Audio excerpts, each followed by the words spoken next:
All right, today is Saturday. Still feel a little crappy.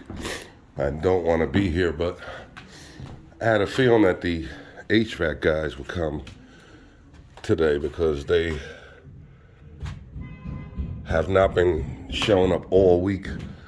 And I had a feeling that they would come here on Saturday, today, and try to bum rush this job. My problem with that and not them is, see that triangle up there? It's only a limited amount of space up here. So I know they're gonna run a flex trunk through that triangle. And what they're gonna try to do is start it down here where the unit is. They're gonna come up somehow, get in this triangle, and I'm walking out. They wanna ride this triangle all the way down the length of the house. Okay? All the way down the length. Then they're gonna have to turn and do something for that room. Probably not the full trunk. I'm thinking the full trunk is gonna stop here. So the reason I can tell that is because they have these. And these are ceiling diffusers. I've also seen them using the floor and the wall, but I'm guessing their plan is to put this up in the ceiling. And that's where the heat and the AC will come from. And this gives me an idea of the trunk. So it's a 12-inch trunk. So my idea is to make them stay on this side. I want this side. And I only need this side here for this 1.5-inch pipe, which is venting the laundry tray, which is going to be here. Laundry tray might be in this bay. Yeah. It's going to have to be because, yeah, this is going to be the bay. That's going to be the drain pipe. Anyway, this 1.5-inch pipe I need to vent the laundry tray. And I already stuck a piece up there. You can see it from yesterday. That's going to come back. And I managed to get a 3-inch piece in here. Downstairs is a mess because I got to pull out the vent that I originally put in due to the reconfiguration of the floor. So this is the 3-inch vent, and basically about where it is. Yeah, about where it is, it's going to go through the roof. I didn't try over here, which is taller, to go through the roof. Still haven't decided on that.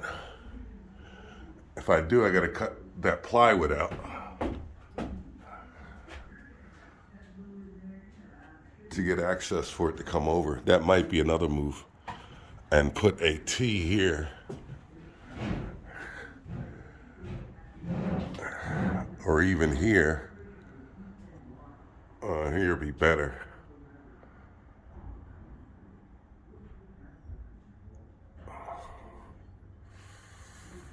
Because once I come through, I'm on top of that.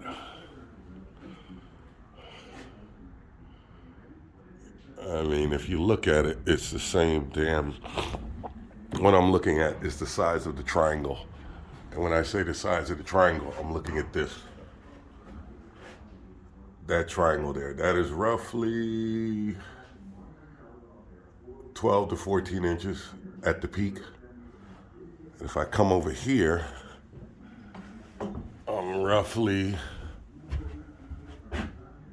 bigger by 2 inches, which gives me 2 inches more to do frost closure before I go through the roof. Frost closure, in case you're wondering, that's what this is for. So I got a 3-inch pipe coming up.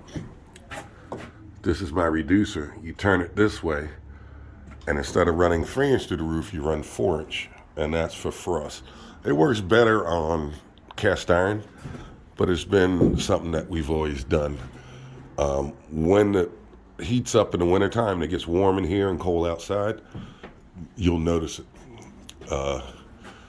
If I can't get the frost closure, it's not required by code. It's in the code book, but I've never seen too many guys like harp on it.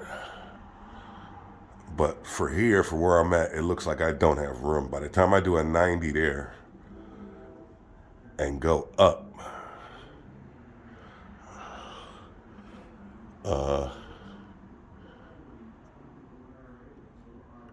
yeah, by the time I do a 90 and go up, it's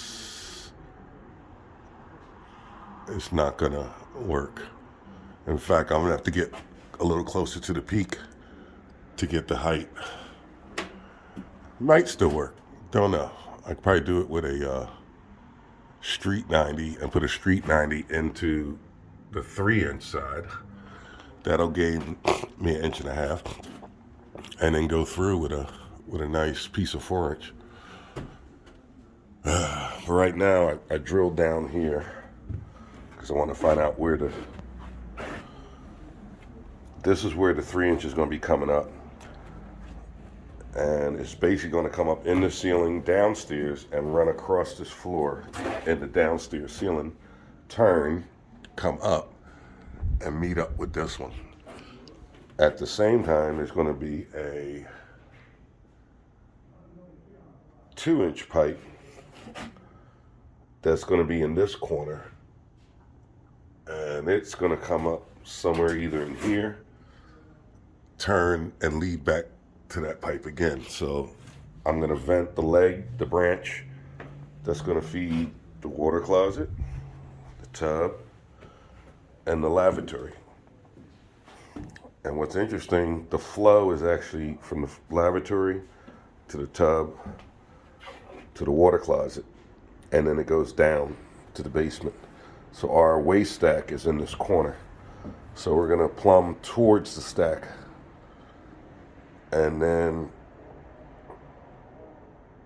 we'll bring the vents up. Like, for example, here's the lavatory. So that vent will come up, turn, and hit this 3-inch pipe. The tub is here. I may very well be able to tie the vent from the lavatory to the vent of the tub and bring one pipe up to tie in there. And I got one in the corner. So let's see how this goes. This is it's literally brain surgery, because usually you have a higher roof line than this, and I really want that 3-inch going through the roof. So far, we've got 2 bathrooms on a 2-inch. In fact, they're over here. So I got 2 coming up, another 2 coming up over there. I have to extend this 3-inch out to grab those 2s and get it to go over. And I have to be pitched up too for air. So let's see how it goes. See you on the next one.